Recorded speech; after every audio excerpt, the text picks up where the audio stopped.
그렇지 않고 아유, 안녕하세요. 안녕하세요. 아유, 반갑습니다. 아이고. 반갑습니다. 반갑습니다. 제2기획 부사장에서 고민을 해결해주는 책방 주인이 된 최인아 대표님이십니다. 아유, 안녕하세요. 반갑습니다. 반갑습니다. 네.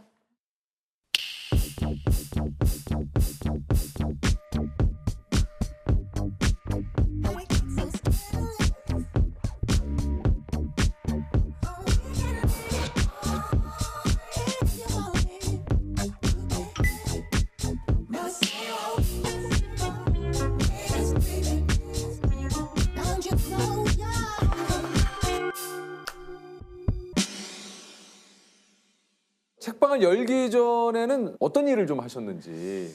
저는 이제 광고 회사에서 카피라이터로 아. 또 기억을 하실지 모르겠는데 네. 그 저하고 같이 찍은 광고도 있었어요. 저하고 뭐 어떤 걸고? 카드?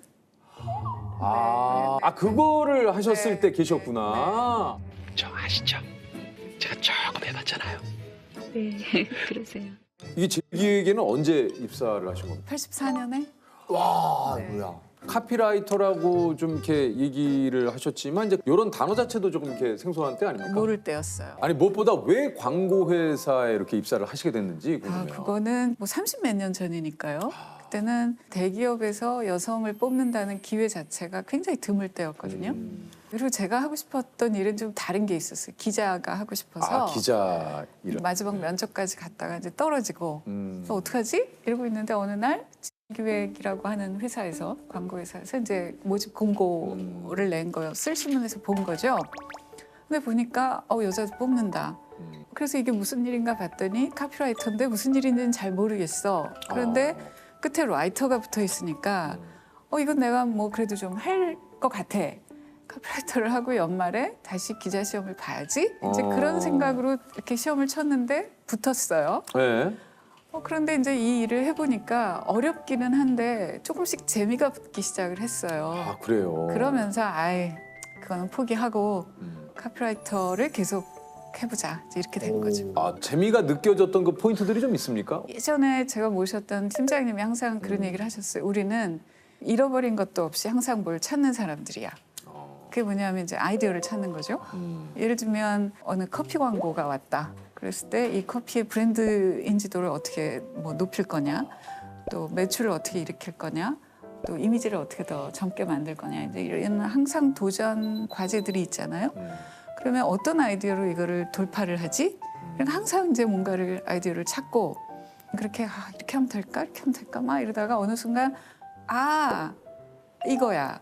그랬을 때. 네, 그랬을 때 재미가 있고 그렇게 해서 실제로 광고를 만들었더니 막 이게 이제 반응이 막 좋아지는 거예요. 네. 그럼 역시 내 생각이 통했어. 바로 이 맛 아닙니까? 예. 우리 업계의 맛이 바로 이거죠. 바로 이 맛 아닙니까? 내가 생각했던 것이 통할 때. 예. 그 회사를 퇴직한 지가 이제 한 9년 가까이 되니까 그러세요? 제가 현역 때 했던 것들도 꽤 오래전 거예요. 뭐가 있습니까? 현역 때 그래도 하셨던. 예를 들면 그녀는 프로다, 프로는 아름답다. 이거 유명한 카피죠. 네, 그거 대표님 만드신 거예요? 제가 썼어요. 네. 그녀는 달라진 프로다, 거. 프로는 아름답다. 요게 그 베티벨리라는 패션 브랜드.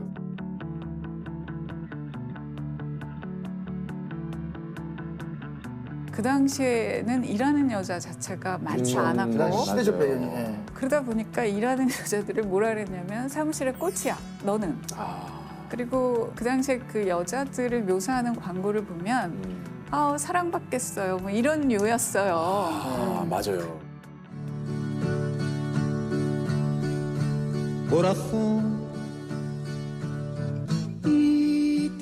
여자라는 이름보다 프로라는 이름을 사랑한다. 그녀는 프로다. 프로는 아름답다.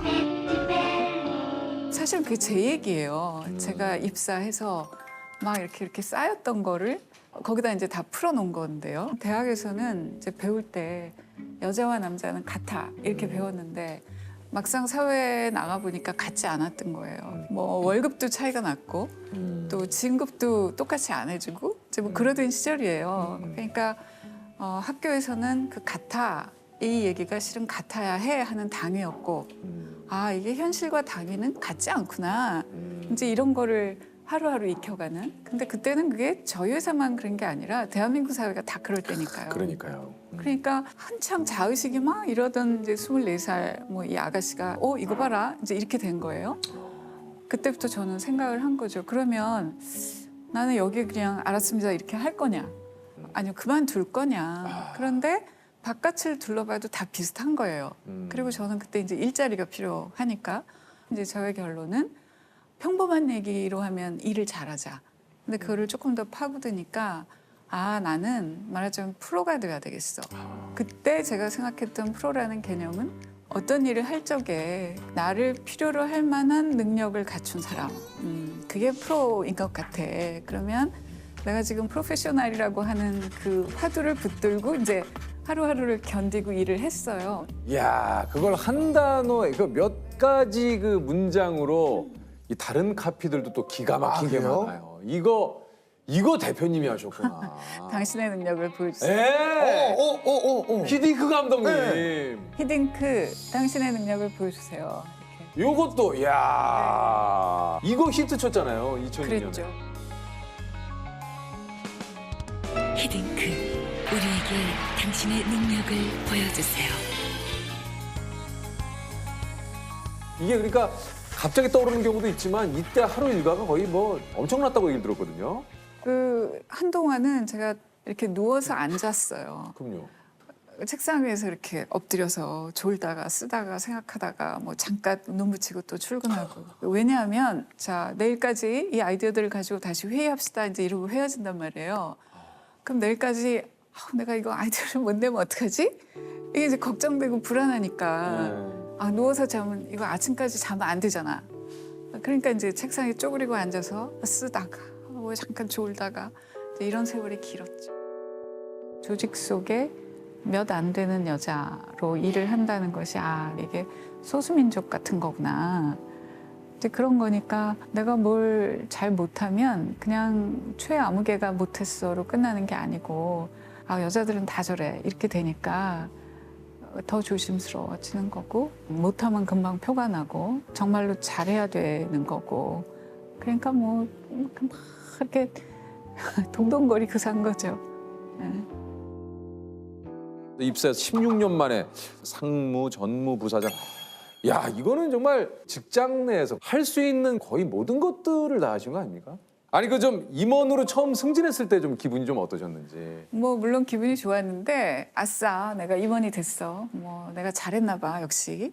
이렇게 생각하지 않았고요. 저하고 같이 일한 동료, 선배, 후배들이 과연 수긍을 할까? 그 생각을 제일 먼저 했어요. 그러니까 이제 제 마음은 사람들이 다 그럴만해 라는 거였으면 좋겠다는 거였죠. 그냥 높이 올라가서 좋아 이게 아니라 워낙에 뭐가 왔을 때 기뻐라 이렇게 잘 못하는 그 성질이기도 한데 저 혼자 개인의 기쁨으로 끝나는 일이 아니니까 조직을 맡고 있는 입장이니까 제가 감당해야 될 게 먼저 보였어요. 아니 근데 막상 이렇게 차근차근 단계를 밟아서 26년 만에 부사장의 자리에 올라갔는데 왜 3년 만에 과감하게 사표를? 그게 2000년대 초반이었다고 기억을 하는데 영국에 그 토니 블레어 네. 수상 시절에 여성 교육부 장관이 있었어요. 근데 그분이 어느 날 임기 중인데 그냥 스스로 내려왔어요. 장관직에서. 어렴풋이 기억이 납니다. 네, 이분이 내가 고민을 깊이 해봤는데 이 막중한 임무를 계속 수행하기에는 나는 내가 무능하다고 생각한다. 내 능력이 모자라다고 생각해요. 이렇게 하고 결국은 물러났어요. 근데 그게 신문에 이렇게 기사가 실렸는데 그게 굉장히 저한테 감동적이었어요. 어떤 일을 하다가 자리에서 물러날 때 이거보다 더 멋있는 변이 있을까? 그래서 제가 그걸 오려서 제 책상에 한동안 이렇게 갖고 있었어요. 내가 그만두게 되면 나의 사직의 변도 이걸로 삼아야지. 그래서 제가 이제 부사장을 한 이제 3년을 하고 그만뒀는데 지금 많은 업계가 그렇지만 저희도 이 디지털 트랜스포메이션이 굉장히 큰 과제잖아요. 회사에 이제 먹거리를 찾아야 되는 입장이잖아요. 자, 이 막중한 일을 내가 해야 되는데 이거는 마치 처음부터 다시 시작하는 거나 마찬가지일 정도로 굉장한 이 에너지와 노력이 필요한 일이다. 저는 결론이 아주 명확했어요. 나보다는 훨씬 능력이 나은 사람이, 디지털을 잘 아는 사람이 맡는 것이 좋겠다. 이 조직이 겪는 비극 중에 가장 큰 이유가 그 자리가 요구하는 역량에 맞지 않는 사람이 앉아 있는 것이라고 생각을 오래도록 해왔어요. 그러니까 아닌 것 같아. 이제 이게 답이 나오는 거죠. 그 혹시 그 마지막으로 부사장님으로 이렇게 출근하시던 날도 좀 기억이 나시겠어요? 그게 제 인생의 화양연화 같은 날이었어요. 그래요. 네. 이게 보통 임원들이 그렇게 퇴직을 할 때 회사 안에서 환송회 같은 거를 잘 안 해요. 그냥 그런데 제 경우는 후배들이 회사 식당에서 환송회를 열어줬어요. 그래서 그날 제 기억에 뭐 한 100명, 200명 가량의 후배들이 식당에 이렇게 다 모였고 그날 아주 감동적인 것은 장미꽃을 하나씩 한 송이씩 이렇게 다 들고 와서 그 선배 그동안 애 많이 쓰셨어요. 그러면서 이제 저한테 주고 저를 하나씩 한 명씩 다 이렇게 아유. 저하고 안았어요. 야. 100명이 넘게 이렇게 줄을 쫙 서가지고 뭐 울기도 되게 많이 울었고 잘해 마 이제 앞으로 네가 어른이야 뭐 이래주기도 하고. Il m'a dit des mots de tous les jours, que ça me fait quelque chose. Il est entré dans mon cœur une part de bonheur dont je connais la cause. C'est lui pour moi, moi pour lui dans la vie. Now buckle down and start building up that better world that you would rather live in. What are you waiting for? There's no time to waste. 이 저 책방만의 개성이 좀 있어요. 그러니까 책을 분류하는 게 이게 좀 30 넘어 사춘기를 겪는 방황하는 영혼들에게 고민이 깊어지는 40살들에게 Rooted to the spot in future-proof Robbie puts I need to see you sweat and work hard. What are you waiting for? Where are you aiming to run? It's time to play our last card. 저희가 책방을 처음 시작한 게 2016년이었거든요. 그때는 이렇게 안 했죠. 다들 예. 그냥 도서관식 분류법대로. 근데 왜 이렇게 했냐.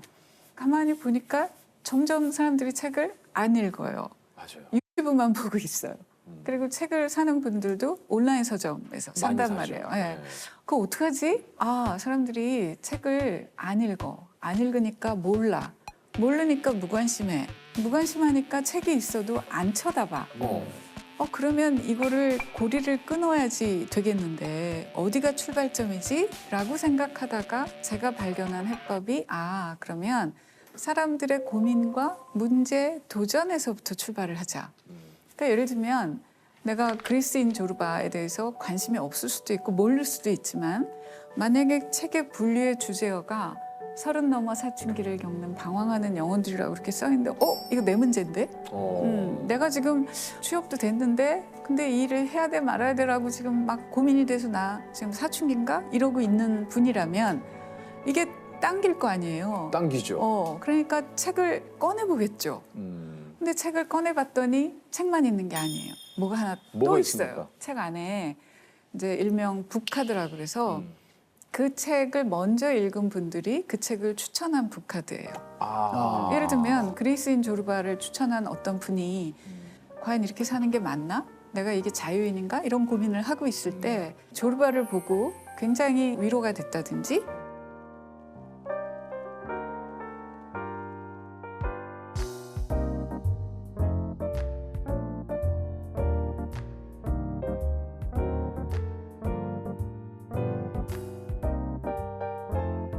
제 추천사를 거기다 쓴 거예요. 중요한 건 실명으로.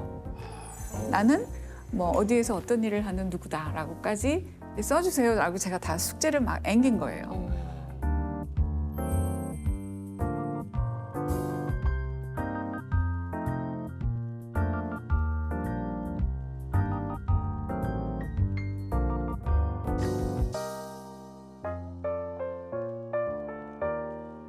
그러니까 어떤 분이 이거 30 사춘기 방황 이거 내 문제인데? 그리고 딱 열어봤더니 북카드가 있어. 그럼 그 책이 읽고 싶어지지 않으시겠어요? 이야, 역시 야, 다르네. 나 지금 갑자기 그리스인 졸업안을 읽어야 되나? 싶으시죠? 네. 이거 한번 좀 여쭤보겠습니다. 모든 직장인의 영원한 숙제예요. 뭘까요? 어떻게 하면 직장 생활을 잘할 수 있나? 이 직장에서 일을 한다는 거는 운동으로 치면 개인 경기가 아니라 이제 팀 스포츠잖아요. 그렇죠. 그러니까 팀워크라는 게 굉장히 중요해요. 그래서 이 녀석은 되게 일을 잘하는데 이 다른 사람들하고 계속 불화야. 다들 쟤하고 일을 못하겠다 그래. 이런 경우가 사실 제일 고민인데요. 그래서 제가 하나 이제 그렇게 오래도록 일을 하면서 배우고 알아차린 게 뭐냐면 이게 태도가 경쟁력이다. 저는 우리 안에 다 각자 어떤 소양 이런 게 있다고 생각해요. 재능. 근데 그 재능을 꽃피게 하는 게 이게 태도구나. 그러니까 씨앗을 심는다고 모든 씨앗이 다 꽃을 피우고 열매를 맺는 것도 아니구나. 그러면 그 씨앗이 예쁜 꽃을 피우고 열매를 맺게끔 하는 힘이 뭐냐. 그게 태도인 것 같고 그 태도가 여러 사람들하고 같이 일을 할 때 정말 중요한 거구나라고 생각해요. 뭐 진짜. 저는 사실 생각하는 것 중에 하나가 네. 직장생활 잘하려면 내 개인적인 감정을 많이 드러내지 마라. 웬만하면 예 알겠습니다. 이야기 끝내자. 굳이 뭐 노입니까? 아니 예를 들어서 상사분이 뭐 했을 때 예 그럼요. 네. 이게 낫지 않습니까? 아니 근데 조셉은 제가 봤을 때 직장 생활 잘했을 것 같아요. 저도 잘했을 것 같아요. 아, 그래요? 아니 생각을 근데 만약에 이제 저하고 만났다 쳐요. 네네. 네네. 아이고. 예 안녕하십니까. 근데 저기 대표님하고 만나서 오래 못 갔을 것 아니. 보셨습니까? 보셨습니까? 예. 뭐저 앉아도 되겠습니까? 앉을래? 네네. 조심하겠습니다. 네. 같아요. 상국 잘하시는데. 네네. 네 이래서가 아니라 되게 씩씩함? 뭘 좀 하려고 하는? 네. 근데 뜻밖에도 모두가 그러지가 않아요. 야 우리 이거 좀 해볼래? 그러면 네 이렇게 하고 눈을 반짝반짝거리는 친구들이 있는가 하면 저것도 뭐 하자 그러나. 그래 이게 보여요. 그게 그래서 저 양반이 또 뭘 귀찮은 일을 저렇게 벌리나. 그렇죠. 한편에서는 저거 재밌겠다.